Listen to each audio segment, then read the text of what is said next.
Qui vit sous le triangle des Bermudes? Bienvenue à vous, amateurs de secrets.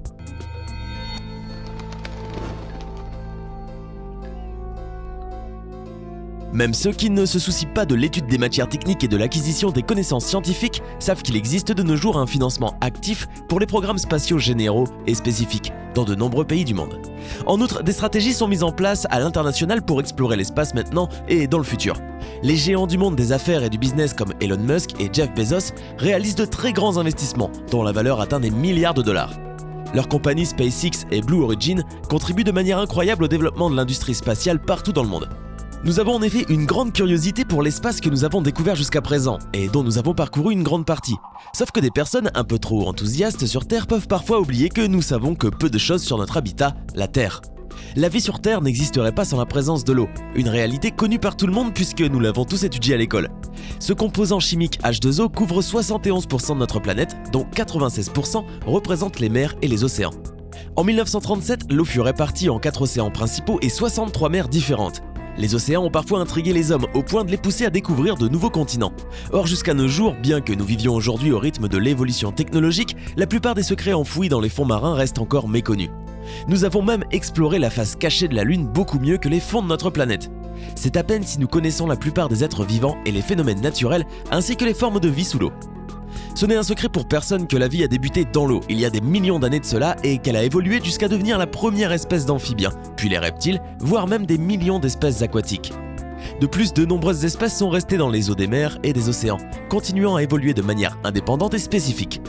Les rayons du soleil traversent les mers et les océans, mais ils n'atteignent que 100 mètres environ. Tout ce qui est plus profond reste dans l'obscurité éternelle. N'oublions pas non plus que la pression de l'eau augmente également sa densité et sa profondeur. Ces conditions, qui semblent non favorables à la vie, sont présentes selon des règles et des critères bien spécifiques. Résultat, la plupart des créatures vivant dans les fonds apparaissent complètement différentes de leurs cousins qui vivent à la surface. Le ver bobite. À première vue, ce que vous voyez là ressemble à un vilain ver répugnant. Mais cette créature est exactement comme le requin lutin. Cette espèce vit dans l'océan Pacifique et l'océan Atlantique. Elle est connue pour être très dangereuse, notamment de parce qu'elle fait subir à ses victimes. Elle tente un piège à ses proies et enterre son long corps dans un lit composé de boue, de gravier ou de corail qu'elle fabrique dans le sable de l'océan. Ensuite, elle stimule l'une de ses 5 antennes et attaque lorsqu'elle sent sa proie approcher. Ce que l'on sait, c'est qu'elle coupe sa proie en deux avec ses dents aiguës et coupantes. Elle injecte ensuite son venin dans sa proie pour la tuer, notamment chez celles qui sont de grande taille ou difficiles à avaler. Aucune attaque sur les humains n'a jamais été signalée. De plus, dans un fond comme celui-là, le sang coulant à cause d'une piqûre peut se transformer immédiatement en glace, ce qui stopperait l'hémorragie et l'empoisonnement. Il existe toutefois une région au cœur des océans, l'océan où même ces monstres-là ne peuvent pas vivre, le triangle des Bermudes. On a raconté beaucoup de choses sur cette région mystérieuse qui se trouve dans l'océan Atlantique. Mais le commun des mortels n'a aucune idée sur cette région connue comme l'une des plus dangereuses du monde. Le triangle des Bermudes, appelé aussi le triangle du diable, a été accusé de la disparition de dizaines de bateaux et d'avions au cours des 100 dernières années. Même au cours du voyage entrepris par Christophe Colomb vers le Nouveau Monde, ce dernier avait affirmé avoir vu une grande flamme sur la mer au cours d'une nuit, ainsi qu'une lumière étrange au même endroit quelques semaines plus tard. Par ailleurs, on raconte que la pièce théâtrale de William Shakespeare, La Tempête, s'est inspirée des débris d'un bateau dans les Bermudes, ce qui a accentué le mystère autour de cette région. Elle est aussi appelée le triangle du diable à cause du nombre de phénomènes paranormaux qui arrivent dans la région, avec la disparition d'un grand nombre de bateaux et d'avions qui sont passés par ce chemin près du littoral est de l'Amérique. De plus, les marins ont remarqué au cours du siècle dernier que les rares créatures qui s'y aventurent, comme les baleines et les dauphins, mourraient dans ces eaux sans aucune raison, en plus de la présence de tourbillons sous l'eau capables d'attirer les grands bateaux jusqu'à l'abîme. Peut-être qu'il ne s'agit que d'inventions dues à la présence de séismes souterrains. Il existe plusieurs théories sur le triangle des Bermudes, dont les phénomènes paranormaux. Certains écrivains ont accusé les extraterrestres des disparitions qui ont eu lieu, affirmant que des extraterrestres auraient utilisé le triangle des Bermudes comme portail à franchir pour passer dans notre monde, et que la région serait une base d'enlèvement d'humains, de bateaux et d'avions afin d'effectuer des recherches sur eux. Difficile à croire, on est d'accord. Le requin lutin. Les autres animaux qui se trouvent dans les fonds ne sont pas tous si amusants. Le sujet suivant est l'un des animaux les plus sanguinaires et effrayants puisqu'il s'agit du requin lutin. Le requin lutin est l'une de ces espèces qui prouvent que la vie dans les fonds aquatiques peut être terrifiante. De loin, ce requin peut paraître comme n'importe quel autre, avec un long museau. Mais on peut voir, si on se rapproche de lui pendant qu'il attaque sa proie, qu'il possède une mâchoire effrayante et avec laquelle il est capable d'aspirer. exactement comme dans les films d'horreur. Par chance, cette créature vit sous une profondeur de 300 mètres dans les fonds marins. Le plus grand requin lutin qu'on ait découvert mesurait 4 mètres et pesait 250 kg, ce qui nous amène à nous poser des questions sur cette créature qui rôde dans les fonds en attendant sa proie, de même que sur l'existence d'une espèce plus dangereuse qui vit dans le sable à une plus grande profondeur.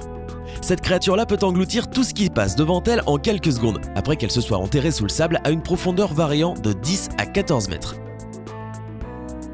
Le cténophore. Voici un autre habitant des fonds marins qui suscite l'étonnement et la curiosité. Généralement confondu avec la méduse courante, il n'a pourtant rien à voir avec cette dernière. Les cténophores représentent un groupe d'organismes dont la classification a fait de cette créature une espèce particulière et unique en son genre. Cette petite créature se déplace tout d'abord grâce à des petites particules ressemblant à des cils qui se trouvent sur tout son corps. Elle produit un joli rayonnement et un scintillement aux couleurs de l'arc-en-ciel. Ces créatures marines prédatrices ont été découvertes dans différentes régions océaniques du monde et même dans la mer Noire. Au lieu des griffes, elles utilisent leur immense bouche pour chasser. Ces jolies créatures marines se nourrissent essentiellement de plancton et de petits crustacés et aucune proie n'échappera à leur remarquable appétit. Elles peuvent consommer quotidiennement jusqu'à 10 fois leur poids et leur taille peut varier de plusieurs centimètres à 1,5 mètre. Le plus impressionnant, c'est que le cténophore fait partie des espèces pluricellulaires, dont les cellules se développent de manière totalement différente des autres espèces vivantes. Chose qui a été démontrée par leur système nerveux non central précis et spécifique. Ces animaux sont anormaux. En effet, les substances chimiques qui se trouvent à l'intérieur des cellules nerveuses responsables de l'échange d'informations ne sont pas les mêmes qui existent chez les autres espèces et êtres vivants pluricellulaires connus, dont l'homme. Le gène propre à ces créatures-là est isolé des autres êtres vivants et a connu une évolution continue par rapport aux espèces qui l'entourent, il y a de cela 500 millions d'années. L'étude de ce prédateur a impressionné les scientifiques en raison de son système nerveux, qui a connu une évolution n'ayant pas eu lieu chez les autres êtres vivants, ce qui les inspire dans la création d'une vie artificielle.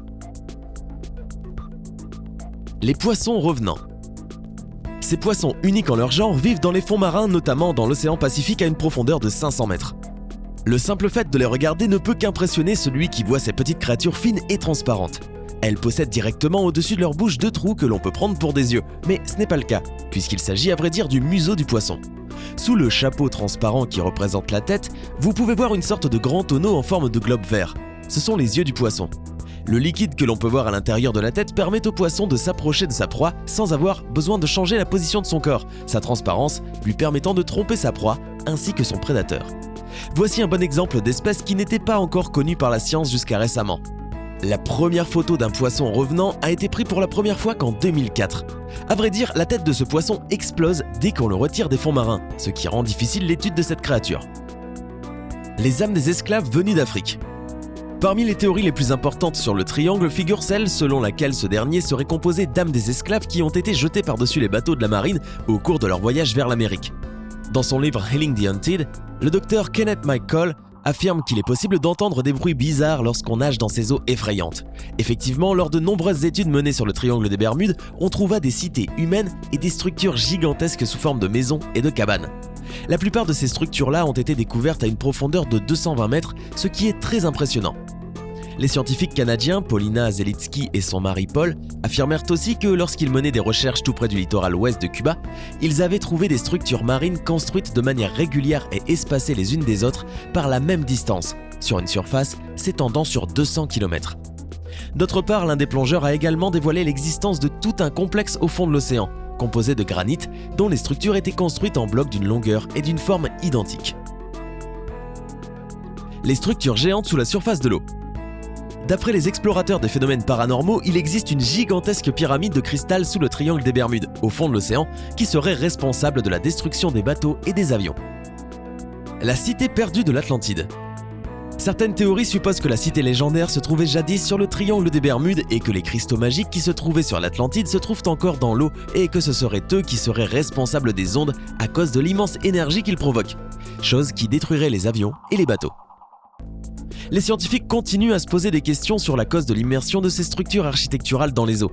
Peut-être que certaines pyramides présentes sous les eaux symbolisent les restes d'une ancienne civilisation comme les Mayas ou les Aztèques, ou encore d'une autre civilisation qui était en plein essor par le passé et qui aurait vécu un séisme il y a de cela plus ou moins 50 000 ans. Ce qui nous attend certainement dans cet endroit, ce sont les nombreuses découvertes, créatures, œuvres et ruines en cours d'exploration, une fois qu'elles auront été dépoussiérées. Laissez-nous votre avis en commentaire. Au revoir. Hey Hey, c'est tout pour aujourd'hui. Si vous avez aimé la vidéo, n'oubliez pas de la liker et de la partager avec vos amis. Et si vous êtes nouveau sur la chaîne, n'oubliez pas de vous abonner et d'activer la notification. Bye bye!